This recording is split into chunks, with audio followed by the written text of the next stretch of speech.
There's a place that appears in many movies, some dramas, historical ones, and many romantic ones.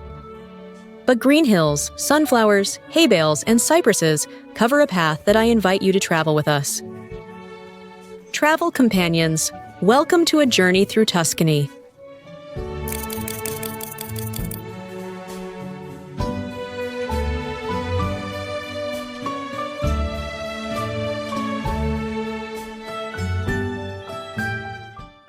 We have an 8-night itinerary ahead.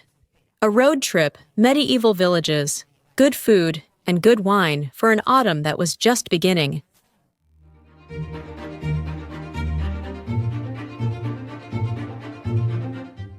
If you're planning a trip to Tuscany, I invite you to stay. You're in the right place.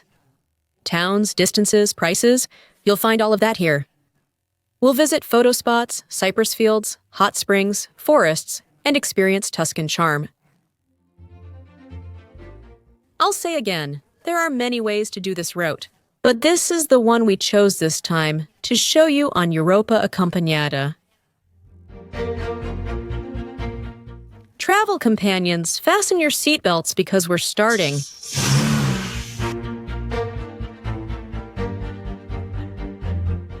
First, let's get our bearings. Tuscany is a region located in central Italy, known for its rolling landscapes, medieval towns, endless vineyards, and a valuable artistic heritage. We went at the end of September. We'll kick things off with its capital, Florence. Florence and Tuscany, an inseparable story.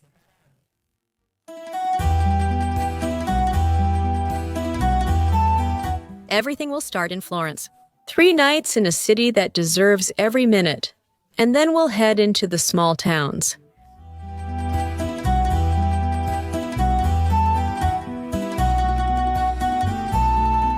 Cradle of the Renaissance, Florence was the epicenter of a movement that transformed art, science, and the way of seeing the world.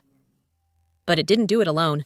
It did so amid vineyard-covered hills and medieval villages that still endure, by artists, thinkers, and patrons who came from all corners of Tuscany.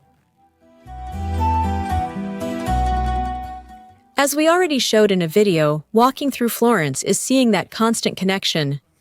From the Ponte Vecchio to Piazza della Signoria, everything shows this city developed in harmony with its surroundings, and its beauty is tied to a strong, proud, and unique regional identity. Florence is the highlight of Tuscany, but as mentioned in our video, we already covered it in our 3-day itinerary guide.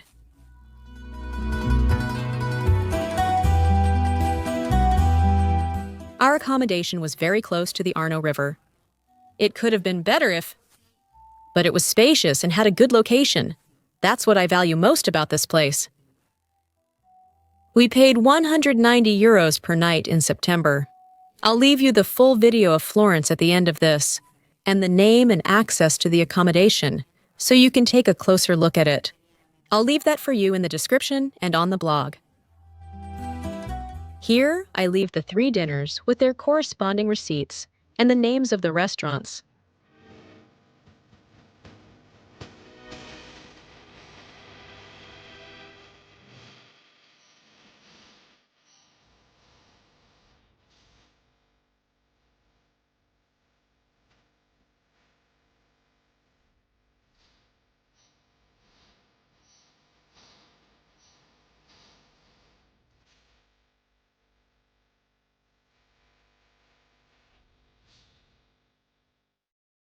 It was dawn in Florence.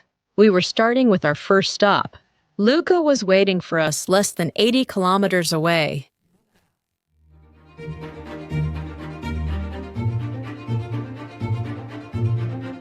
Lucca, the walled jewel of Tuscany. Lucca is one of those cities that surprises you without making too much noise. It lacks Florence's fame or Pisa's postcard views, but everyone who visits falls in love.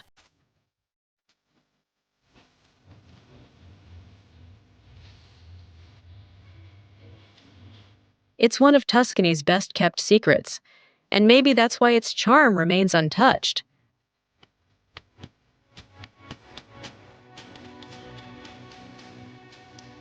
Its most distinctive feature is its Renaissance walls, which still enclose the historic center. Interestingly, today they're not a barrier. They've become a tree-lined promenade, perfect for walking or cycling, with unique views of the city and its reddish rooftops.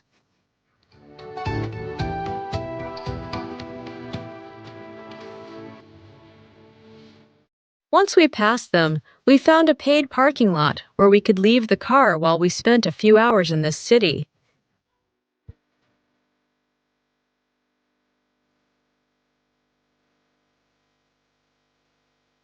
Within the walls, Lucca is a charming maze of narrow streets, old churches, and lively squares.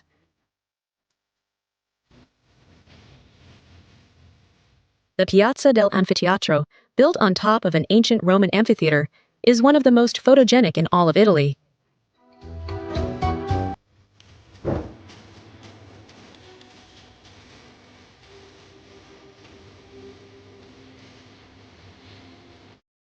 Beautiful, isn't it?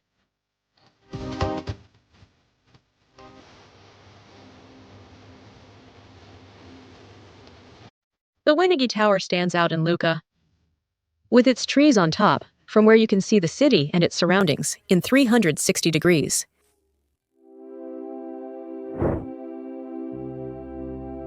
Right in the center of Lucca, where the Roman Forum used to be, stands one of the most impressive churches in the city, the Church of San Michele in Foro. Its location is no accident. Since the Middle Ages, this church has served as a meeting point and a place to reflect. What stands out most on arrival is its white facade, adorned with rows of marble columns finely carved like lacework. At the top, an impressive statue of Archangel Saint Michael rises with his wings spread, as if protecting the city from above.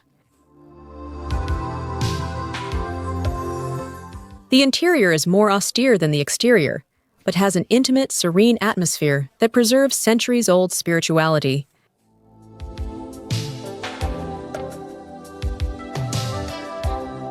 Also, among Lucca's most important treasures is its majestic Cathedral of St. Martino, a masterpiece that combines the elegance of Romanesque style with Gothic and Renaissance details.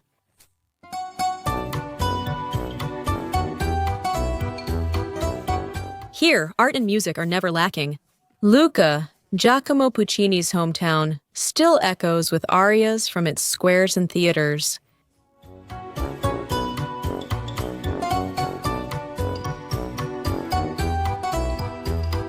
Lucca is elegant, peaceful, and truly Tuscan. It's ideal to start with this series of towns and begin discovering a more authentic, less touristy, but equally impressive Tuscany.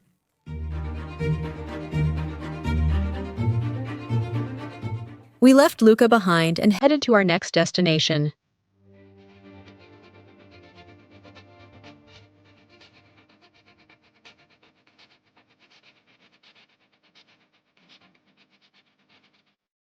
Pisa, more than just a leaning tower. 20 kilometers separated us from this Tuscan city with its leaning tower, where we have a full video and where we spent one night.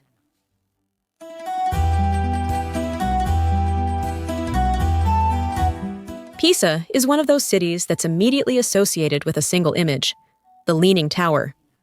However, beyond this famous monument, Pisa offers a rich history, impressive architecture, and an atmosphere that goes far beyond its worldwide fame.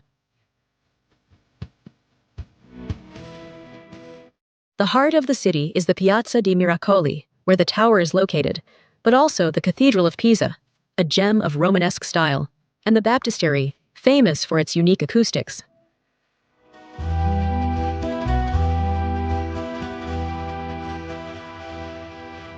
The tower, although the main attraction, is not the only highlight of the square. Its monumental complex is a masterpiece reflecting the city's historical and artistic richness.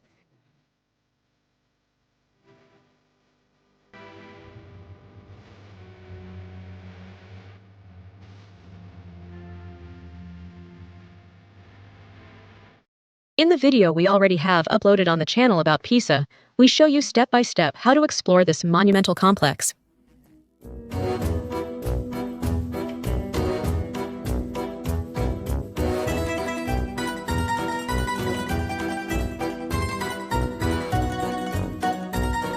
Beyond the Piazza dei Miracoli, Pisa is a lively university city with a charming old town, streets that invite you to get lost, and bridges over the Arno River that offer spectacular views, especially at sunset. Although many tourists only visit Pisa to take the famous photo next to the tower, those who go a little further discover a city with its own personality, a rich history, and a vibrant culture that make it worth staying longer.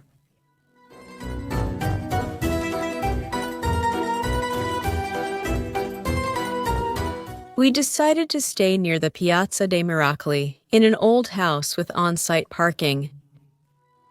We paid €150 for the double room with breakfast.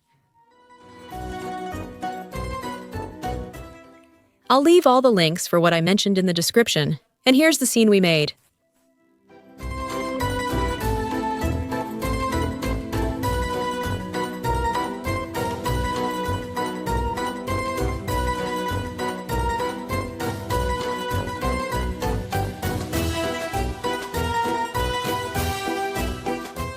At dawn in Pisa, we hit the road.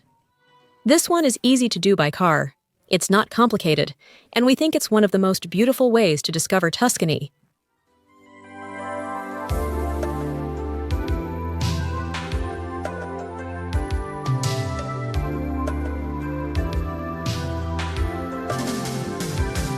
In Tuscany's heart, among postcard-perfect hills and vineyards, lies a medieval corner that surprises with its authenticity. Certaldo.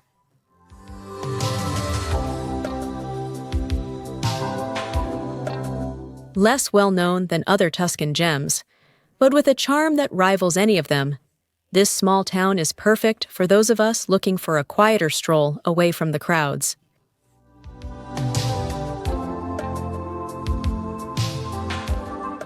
Certaldo has an upper part and a lower part. You can go up by funicular or by car.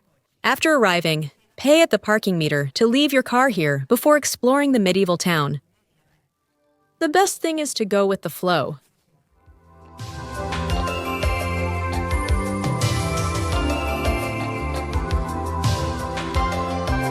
We arrived at the Church of Saints Jacobo and Felipe.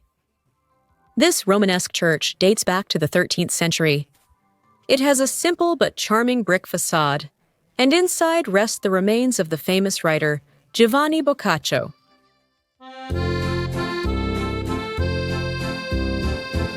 Stroll leisurely along Via Boccaccio, the main street named after the illustrious writer Giovanni Boccaccio, who was born here. You can even visit his house, which has now been turned into a museum, to learn more about the author of the Decameron.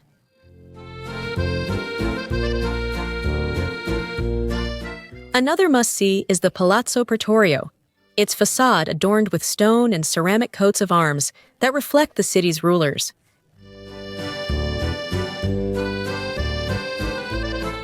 From here, you also get beautiful views of the Tuscan fields that surround Certaldo.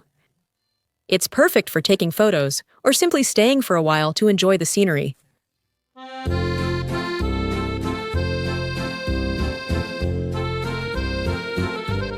Certaldo is known for its cuisine. If you visit between July and August, you might catch a famous street theater festival that fills the town with life, colors, and performances.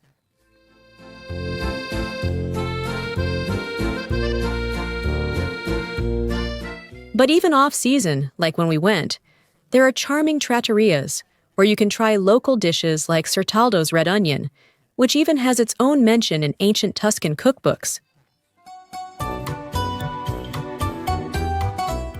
It's a place that encourages you to slow down and enjoy the silence and footsteps on cobblestones. It's perfect to combine with a visit to other nearby cities like San Gimignano, Volterra, or even Florence. Certaldo may not impress at first, but it wins you over as you stroll its simple streets. That's exactly what makes it a special destination for those of us who want to see the lesser-known side of Tuscany.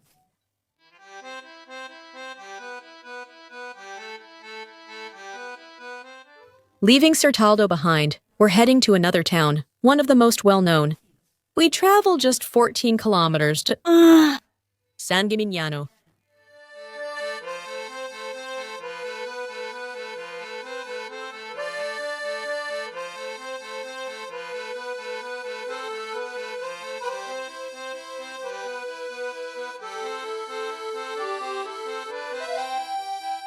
San Gimignano, the city of medieval towers.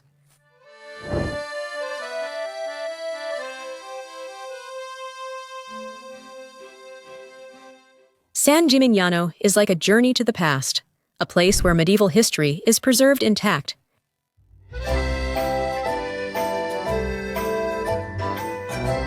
Famous for its towers, this small walled city located on top of a hill in Tuscany is known as the Manhattan of the Middle Ages because of its medieval towers that rise majestically above the landscape.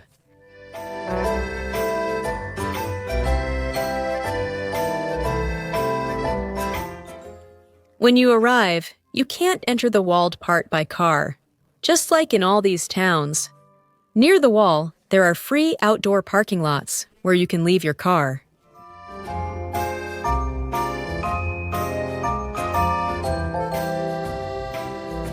The historic center of San Gimignano is a true maze of cobblestone alleys, quiet squares, and Renaissance palaces that seem unchanged for centuries.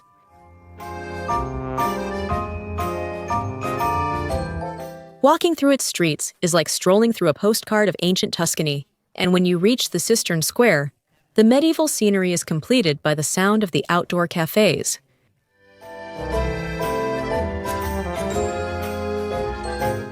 Stopping here for a drink while watching people go by is one of those moments you never forget and treasure in your travel memories.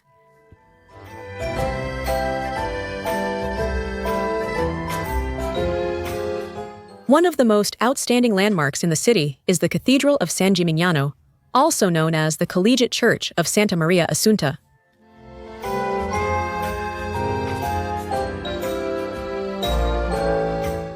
This church, with its understated beauty, houses impressive medieval frescoes that depict biblical scenes and make its interior a museum of religious art.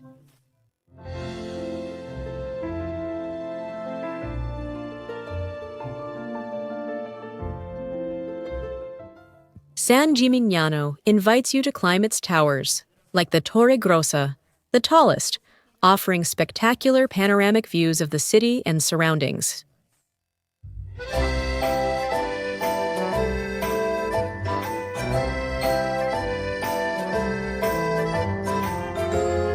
Also, don't miss the Civic Museum, showcasing art from the Middle Ages and Renaissance, nor the Church of San Agostino, with its peaceful atmosphere and beautiful frescoes.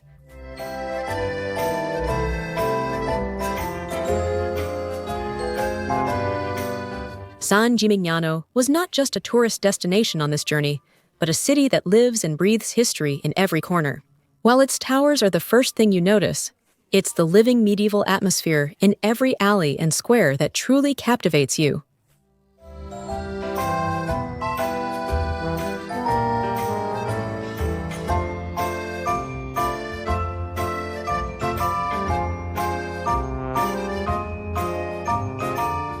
The truth is, I think San Gimignano is one of those must-see towns on a tour through Tuscany. The accommodation was a former mansion, very well maintained. We could say it was beautiful. Obviously, there was no elevator. The only negative thing was the bathroom, which was extremely small and everything got wet, so it was very uncomfortable. Maybe the other rooms were different. You never really know.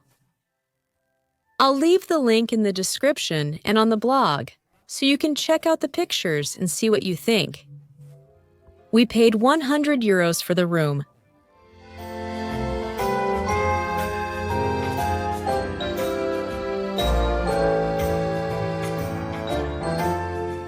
We had dinner at a restaurant that our hostess recommended to us. We made a reservation because it was really packed. We ate very well, I'll leave the name and receipt here.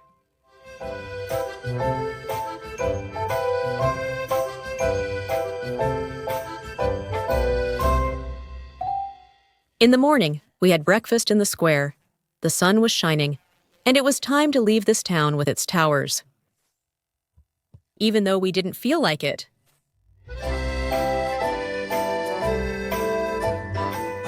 We hit the road.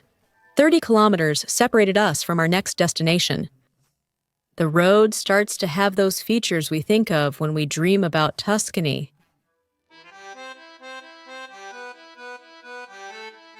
Rolling hills, cypress trees, and that sun shining in a unique way.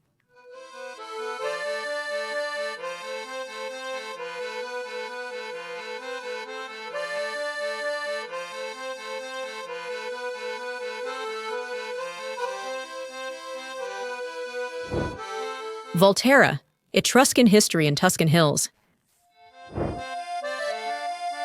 Volterra is one of those cities that surprises you as soon as you arrive. Less visited than other Tuscan gems, but full of history, mystery, and authenticity. We found a fair among its streets, which gives this kind of town that local charm.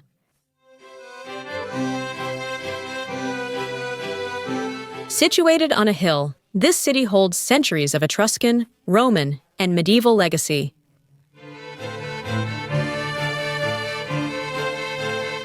We parked in a paid lot with a meter before crossing the walls when we arrived and left the car there. As was actually the case in most of the towns where we stopped. They usually have an open area with parking spaces and a parking meter right there.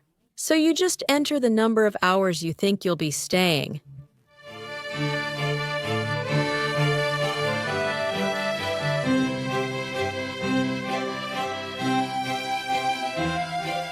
Its historic center, encircled by imposing walls, is ideal for exploring on foot and wandering among stone streets, ancient arches, and medieval towers.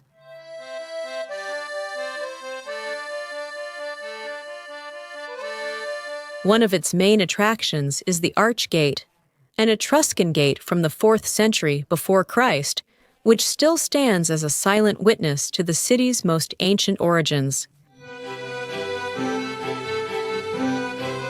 Piazza dei Priori is the heart of Volterra.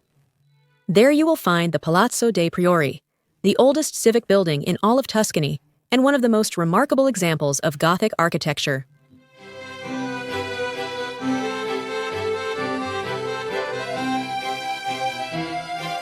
Volterra is also famous for its alabaster, a translucent stone that local artisans have worked with for centuries. The shops and workshops downtown are perfect for discovering this unique city art.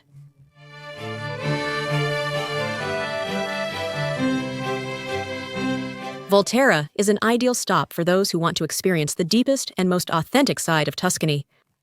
Maybe it's one of those towns we don't hear much about, the ones we rarely mention. We often mention Gimignano, Siena, and a few others, but some remain lesser known, making their discovery truly wonderful.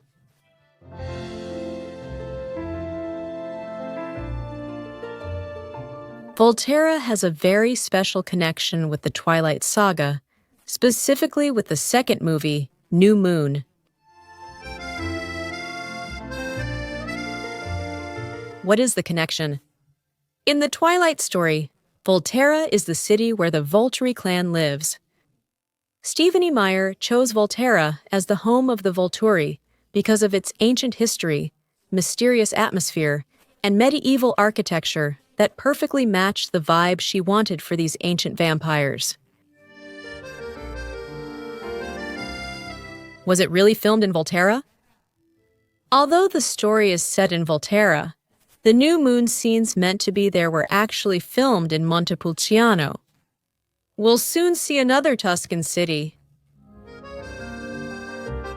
The city then became part of the Twilight universe, which brought many fans who started visiting to see the home of the Volturi.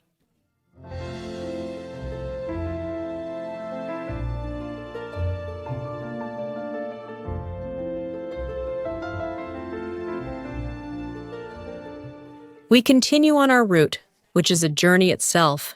Tuscany is a place where we believe a road trip is a real pleasure. Now we drive about 50 more kilometers.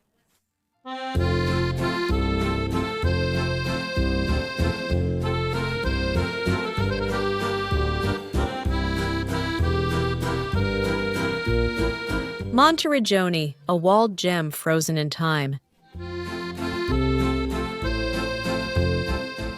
Halfway between Siena and San Gimignano, on a hill covered with olive trees and vineyards, stands Monteriggioni, a small village that looks like it's straight out of a medieval movie.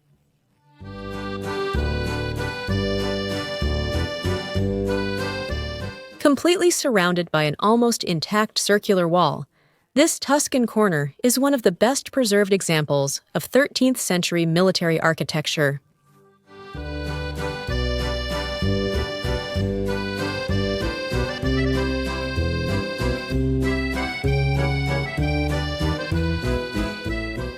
From afar, the walls with their 14 towers look like a stone crown that holds centuries of history. They were built by the Republic of Siena as a defensive fortress against Florence and still retain their original structure today, making Monteriggioni a true open-air museum.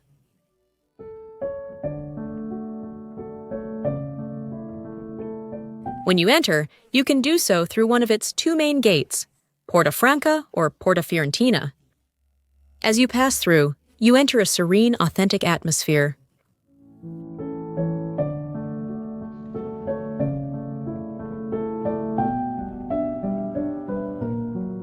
Piazza Roma sits at the village center, featuring a Romanesque church, stone houses, and is surrounded by cafes and local product shops.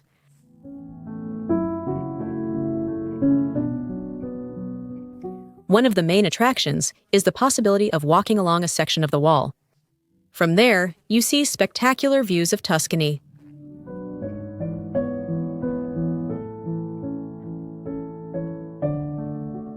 And even though the town is actually small, its atmosphere and history make it unforgettable.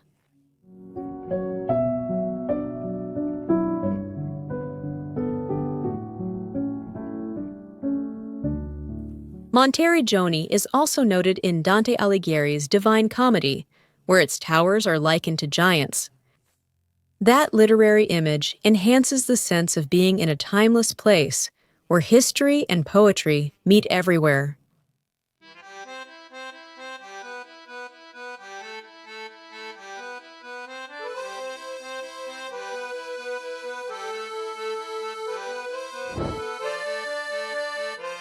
But we had to say goodbye. A beautiful sunny morning and 20 more kilometers to reach.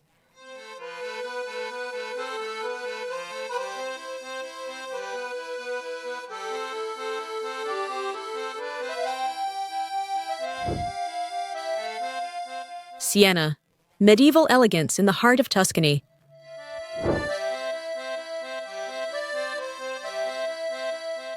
We arrived in Siena to spend a night and visit its iconic places like the Piazza del Campo and the monumental complex of the cathedral. Siena is a city you don't just visit, you feel it.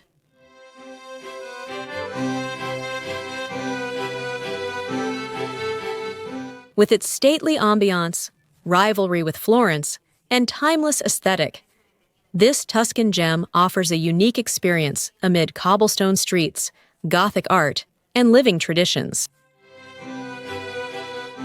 The heart of the city is its unmistakable Piazza del Campo, one of the most beautiful squares in Italy.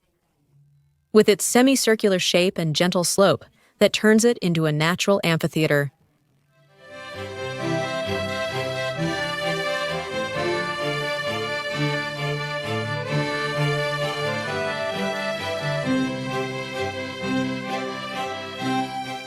Here, the famous Palio di Siena is held, a horse race that is not just a tourist event, but a true experience of local identity and pride. Dominating this square is the Palazzo Pubblico, the historic seat of government, and now a museum, with frescoes that reflect the political thought of the Middle Ages. Next to it rises the Torre del Mangia, from whose top you get spectacular views of the city and the Tuscan landscape.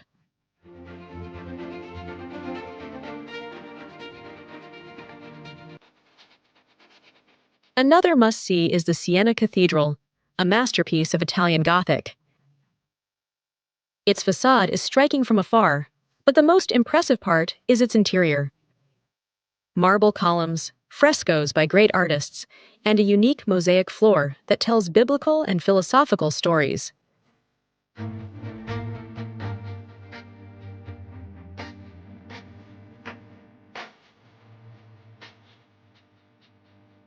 Very close by is the Baptistery of San Giovanni, the Opera Museum, its viewpoint, the Panorama Facciatone, which complete the monumental complex.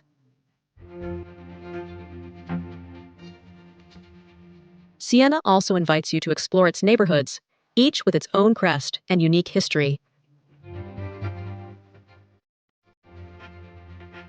We have a complete video about Siena with all the details for visiting the cathedral, with its impressive floor and the entire monumental complex that is really, really worth visiting.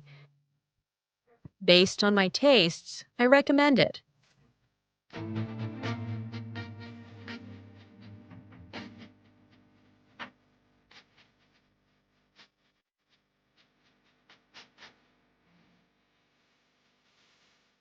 Our accommodation was very close to Piazza del Campo. It was highly recommended, and it included breakfast at a nearby cafe. We paid €110 for a double room with breakfast in September. I'm leaving you the video of Siena, the description, and all the names of the hotels from this trip. Here's your dinner, along with the restaurant name and bill. As always, I'm leaving you the bills for the dinners or any meals we've had. Breakfasts or early meals too, so you can get an idea of what the costs were like. With a meal like this, with wine and in a place like this. But really, you have many more options. It doesn't have to be this budget. This is simply to give you an idea.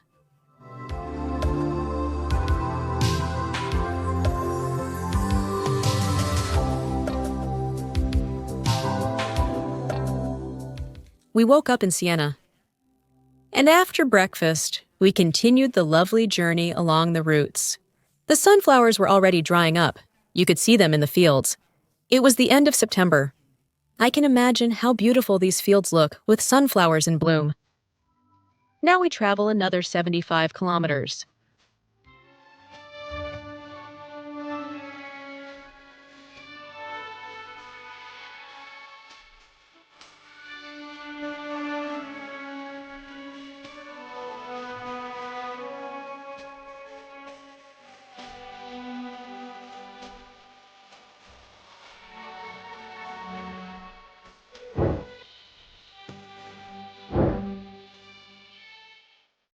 Cortona, Tuscan essence with views of the soul of Italy. Located high on a hill overlooking the Chiana Valley and Lake Trasimeno, Cortona is one of those places where Tuscany reveals itself in its most intimate and charming form.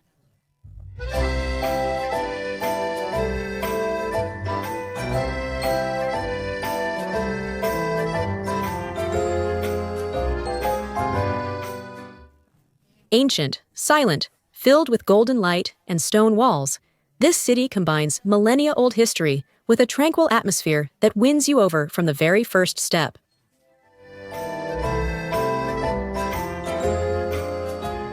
Cortona, of Etruscan origin, retains parts of its ancient walls, and a strong identity felt as you walk its steep, narrow streets.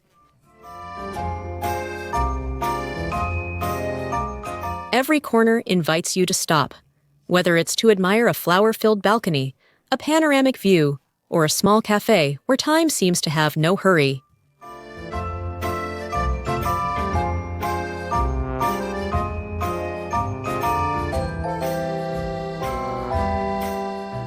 Piazza della Repubblica, at the city's heart, is dominated by the Palazzo Comunale with its tower and medieval staircase.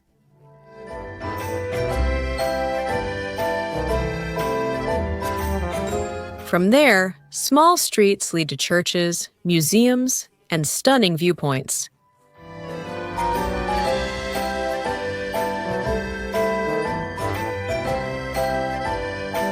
And of course, if Cortona seems familiar to you, it's probably because of Under the Tuscan Sun. This city was the real setting for the story of Franz Mies, an American writer who decided to change her life after buying an old house in ruins right here. What started as a trip turned into a new beginning, and today many travelers come here looking for that same inspiration.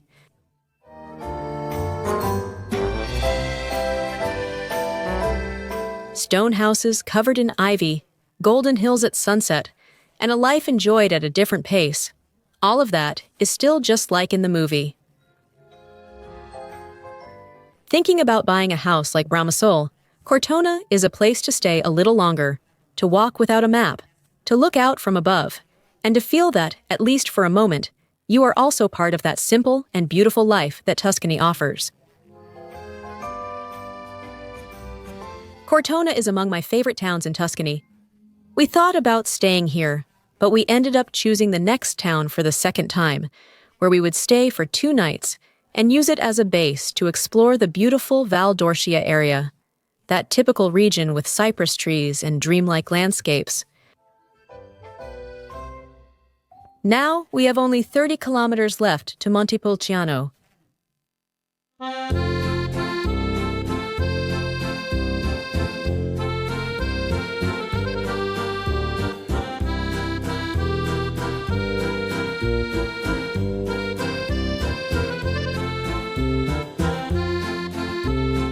This Tuscany trip is among the most beautiful road trips. We rented the car in Rome for many days for our entire trip through Italy, but I'll leave the link in the description so you can check for your exact dates.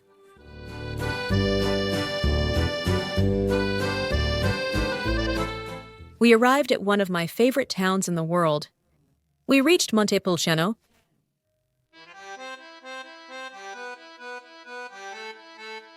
Montepulciano, wine, history, and beauty at every turn.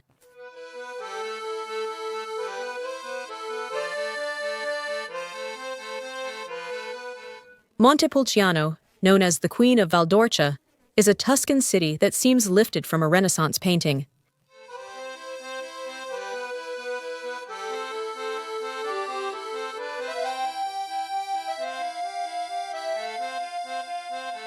Situated on top of a hill, this charming town welcomes you with narrow streets, picturesque squares, and impressive medieval and Renaissance architecture.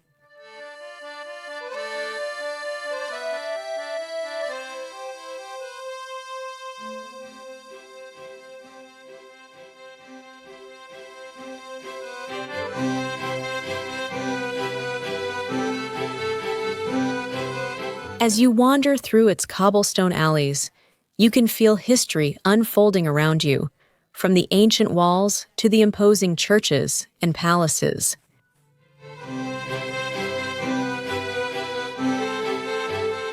One of the main attractions of Montepulciano, after climbing some steep slopes, is its Piazza Grande, the main square where buildings like the Palazzo Comunale stand.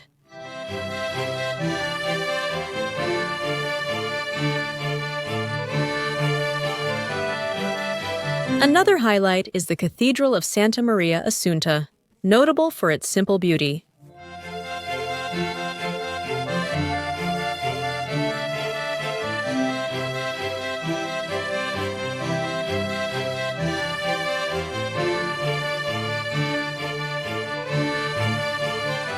Just a few steps from here, and we'll see it later, you can visit the Church of San Biagio, a magnificent example of Renaissance architecture, which is located just outside the historic center, surrounded by breathtaking scenery.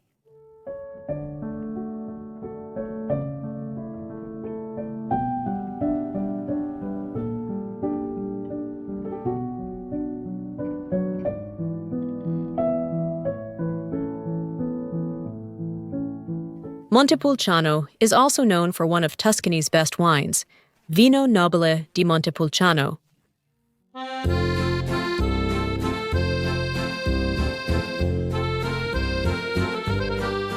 city and its surroundings are full of underground and traditional wineries that date back centuries, some of which open their doors for guided tours and wine tastings.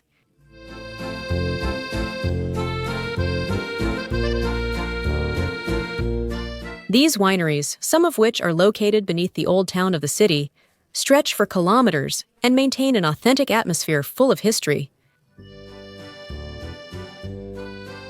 As you tour them, you can learn about the winemaking process, the importance of the terroir in the region, and of course, enjoy a tasting of this delicious wine that has been produced for centuries. The views from the wineries toward the vineyards, framed by the hills of Valdorcia, are simply spectacular, making the experience even more memorable.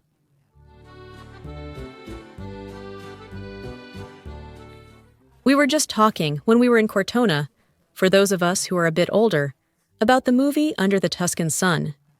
Scenes were also filmed in Montepulciano. In the movie, the city is shown as a haven full of peace and beauty, where in the square we see a scene with flags, a festive and vibrant atmosphere. The protagonist watching the show, the banners waving in the wind, the bright colors of the flags, and the excitement of the competition perfectly capture the Tuscan spirit.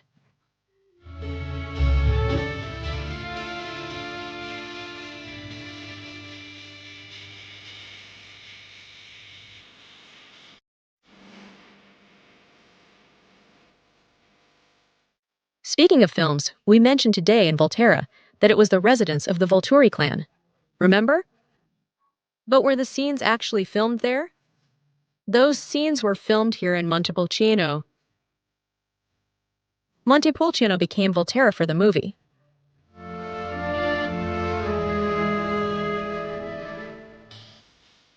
We would spend 2 nights here. We used it as a base for the Val d'Orcia area, which I think is one of the most beautiful areas, or at least the most beautiful. What we most imagine is Tuscany.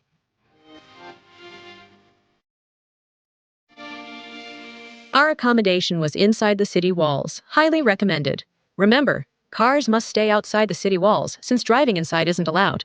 This rule applies to all towns. Only during very limited hours can you enter through the zona, a traffico limitato area. So bring small suitcases, because this town, like many others, has a lot of hills. We paid €95 per night for the room. I'll leave a link to all the accommodations mentioned in the description.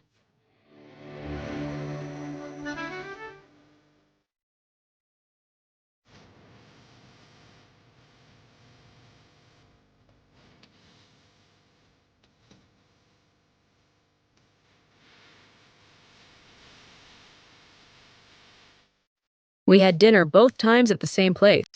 I'll leave the name and the receipts here. The place was highly recommended.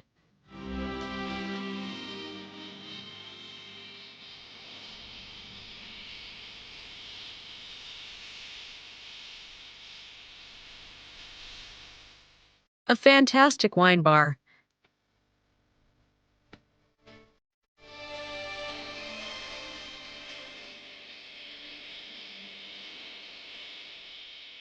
It wasn't our first visit to this city. On our last visit, we stayed at another highly recommended place inside the city walls. And we had dinner at another place that we really liked too, but it was closed those days. It was closed because it was only open on weekends.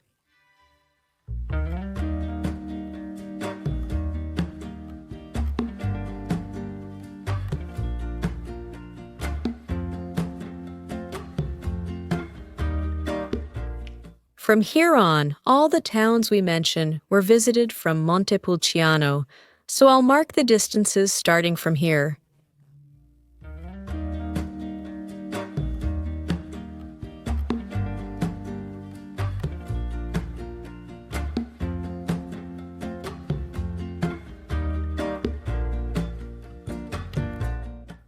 Here, while we have breakfast, let us tell you that the historic Café El Poliziano is a place you shouldn't miss in Montepulciano.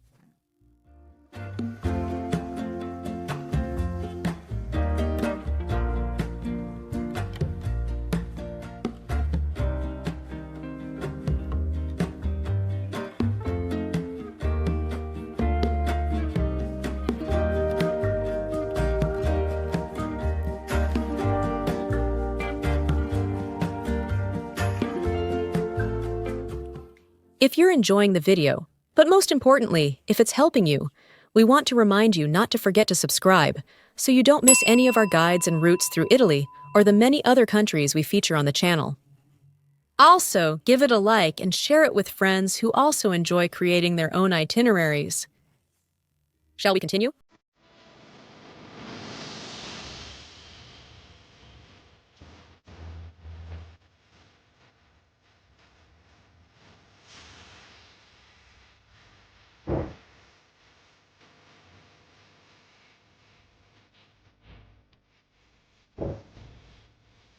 Consider it and how it relates to Gladiator. Think of a Renaissance jewel in the heart of Tuscany. It is known for its architecture and its stunning view of Val d'Orcia.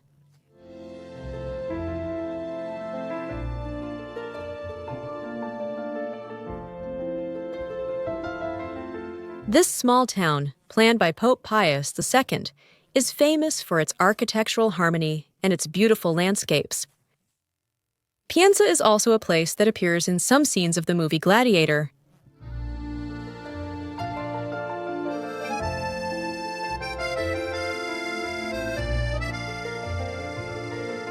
Although it was not the main setting of the movie, its streets and views were used to capture the serene beauty of ancient Rome, providing an air of grandeur and nostalgia that complements the epic story of Maximus.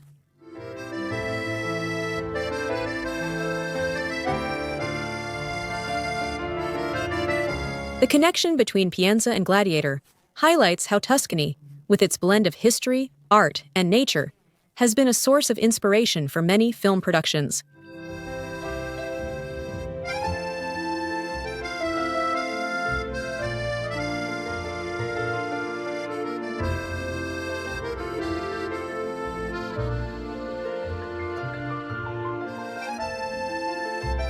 Though many scenes in the movie were shot in studios and elsewhere worldwide. Val d'Orcia served as a beautiful natural backdrop for some of the outdoor scenes, especially those that show the vastness of the fields and the rural landscapes that represent ancient Rome.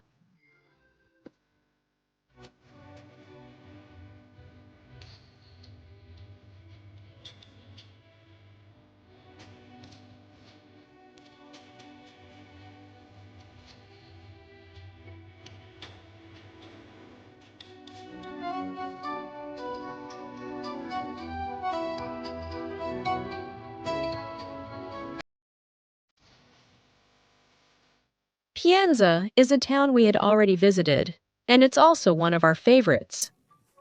And now, a little coffee to enjoy this beauty a bit longer. And then we would head towards Montalcino.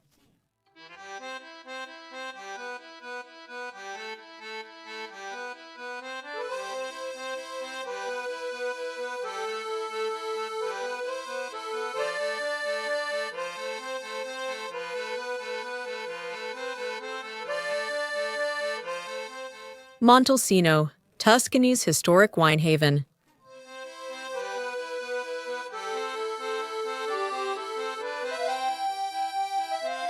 Montalcino is one of the most charming destinations in Tuscany, known for its impressive medieval castle and its famous Brunello di Montalcino wine.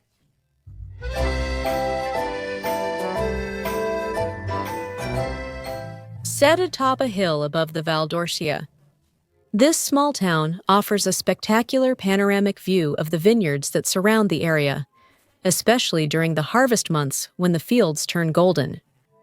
Montalcino maintains an authentic feel with cobblestone streets and historic buildings.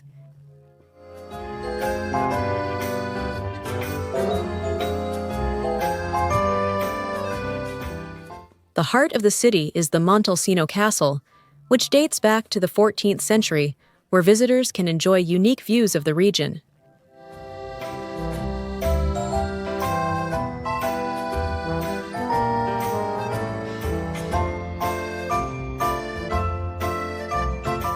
There's nothing better than wandering aimlessly through the streets of Montalcino to enjoy it.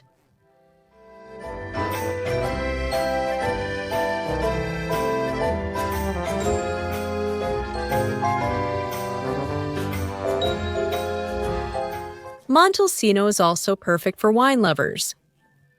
The local wineries, such as Castello Banfi or Casanova di Neri, offer guided tours that include tastings of Brunello, one of the most appreciated and renowned wines in the world.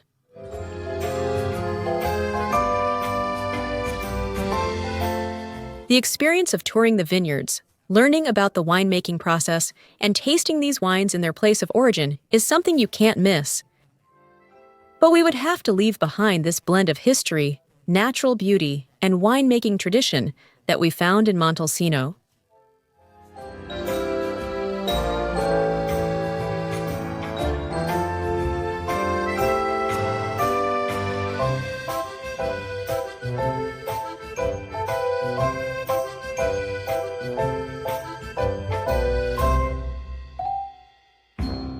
And the place I'm going to show you now isn't a town, but a spot you've probably seen a lot on Instagram.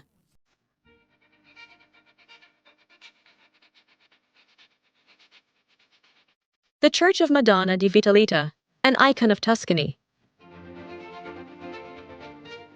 Located in a serene corner of Val d'Orcia, the Church of Madonna di Vitalita is one of the most photographed and beloved in Tuscany.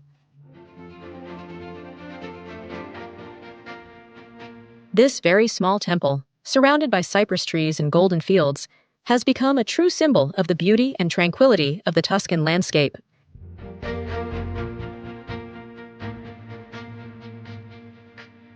The church, built in the 15th century, stands alone in the middle of the countryside, making an image that seems dreamlike.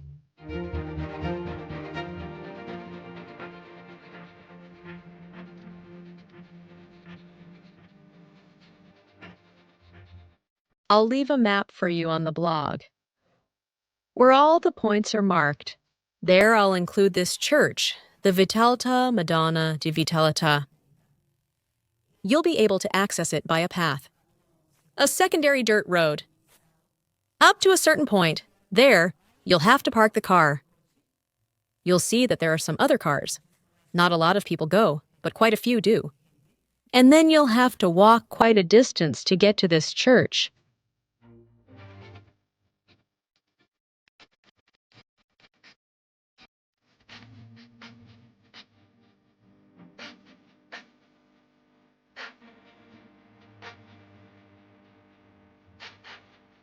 Photos of this landscape have become a must for photography lovers and travelers who want to share a piece of Tuscany on their social media.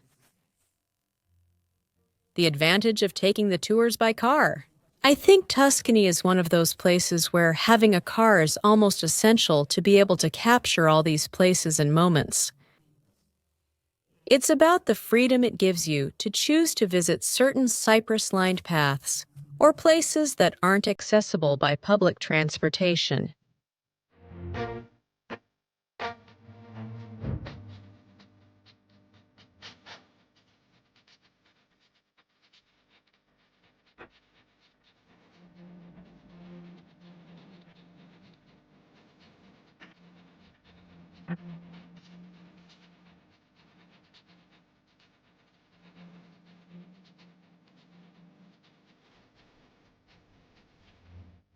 Bagno Vignoni, Tuscany's charming thermal village.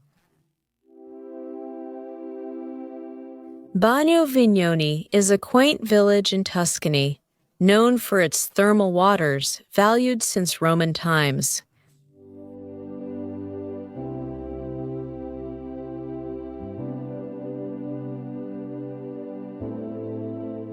What makes Bagno Vignoni unique is its main square, which instead of being a typical plaza, is a large open-air thermal pool surrounded by medieval and natural buildings.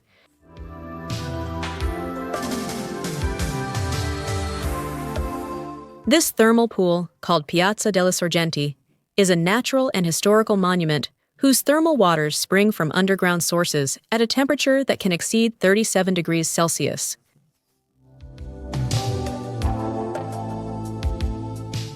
Over the centuries, Bagno Vignoni has attracted numerous visitors, including artists and historical figures, thanks to its healing and relaxing properties.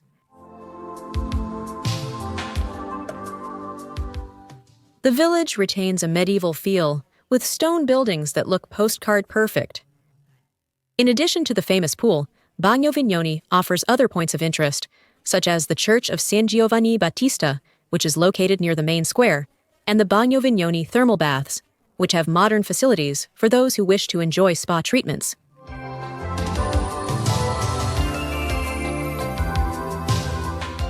We took the opportunity to stop at one of its bars next to the square. Fountain and take a break. In this area, we can enjoy the best views of Val d'Orcia, a landscape that has been recognized as a United Nations Educational, Scientific, and Cultural Organization World Heritage Site because of its untouched beauty. This valley is beautiful.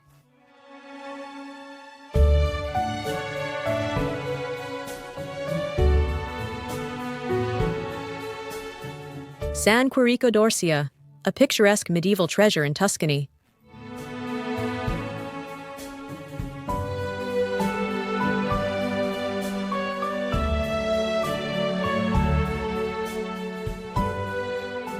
Located in this very valley, with all the charm we've been mentioning so far.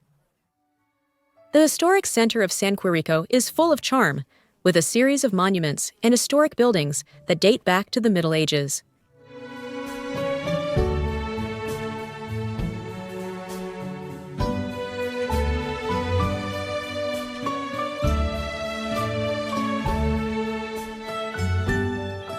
One of the main points of interest is the Collegiate Church of San Quirico and Giulietta, a church that dates back to the 12th century. It's known for its elegant Romanesque facade, an interior decorated with medieval frescoes.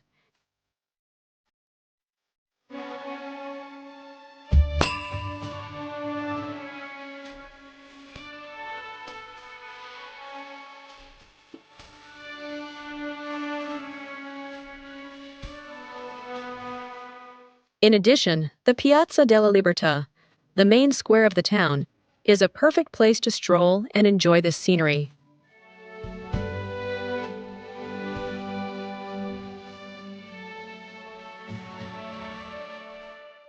San Quirico d'Orcia is also known for its Orti Leonini, beautiful Renaissance gardens that offer a tranquil walking area surrounded by carefully cultivated plants, fountains, and statues.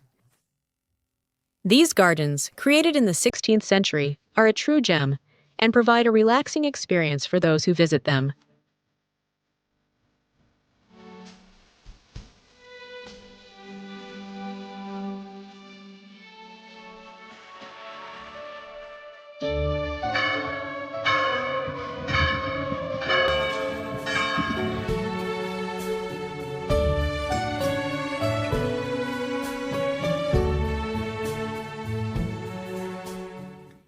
La Foch area, a picturesque spot for photography lovers.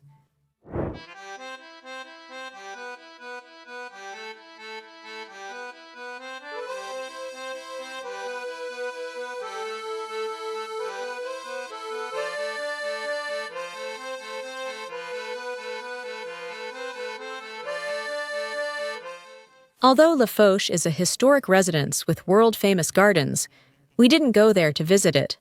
Instead, we were looking for this hill with cypress trees. So photogenic.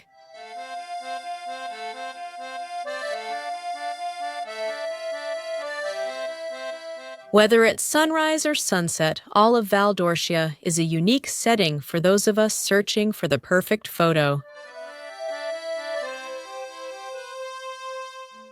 But now we're changing the scenery and heading to the hot springs, but different ones. Natural ones. When you see them, you'll like them.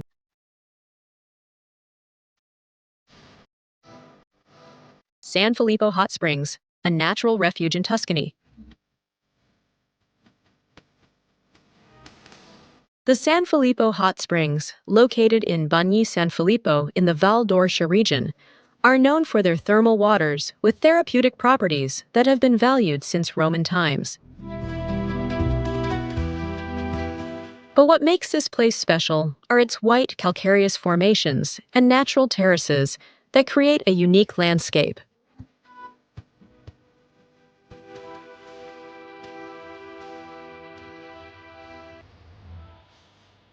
I recommend this visit as well.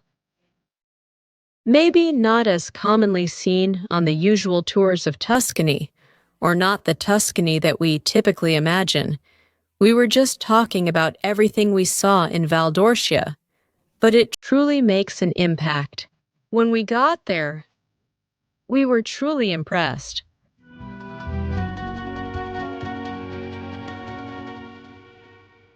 Most of the hot springs are free to access, allowing us tourists to relax in the warm thermal waters at no cost, although there are also private facilities for those who want more comfort.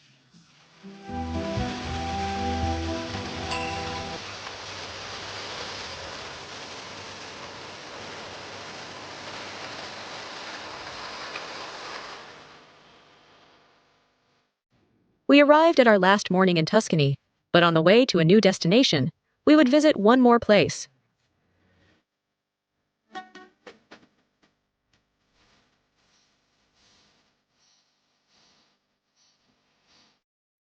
The landscape changed completely, and we found ourselves in a forest. We are in the Monte Amiata area.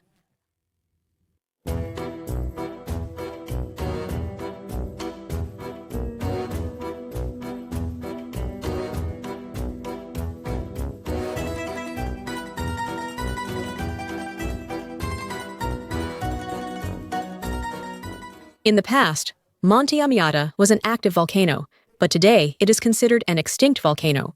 Its landscape is marked by dense forests of chestnut, oak, and beech trees.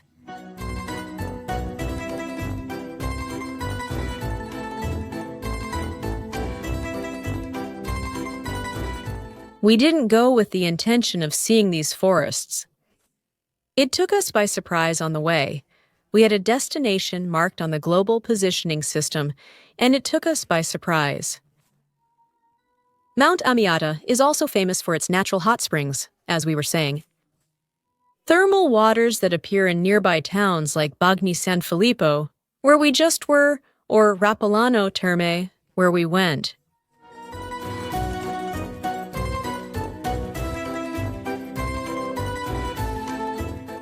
On its slopes, there are several medieval towns like Abbadia San Salvatore, which is home to an impressive abbey of Benedictine origin.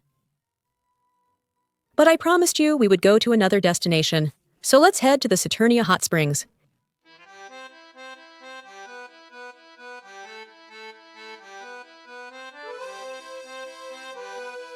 Saturnia Hot Springs, a thermal paradise in Tuscany.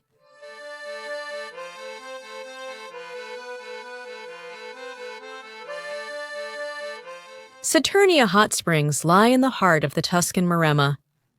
They are one of the most famous thermal areas in Italy. Here they are. The Cascata del Mulino is the main attraction of the Saturnia Hot Springs, a thermal waterfall that forms a series of small natural pools where visitors can immerse themselves and enjoy a relaxing bath while taking in the stunning landscape.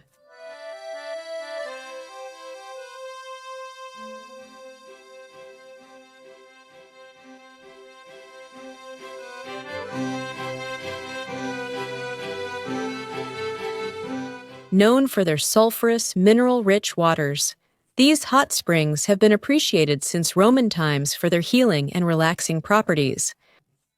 The waters emerge at a constant temperature of 37.5 degrees and flow into several natural pools. And they create that unique landscape that you've surely seen in many photos, where visitors like us can immerse ourselves and enjoy a relaxing bath while taking in the breathtaking scenery.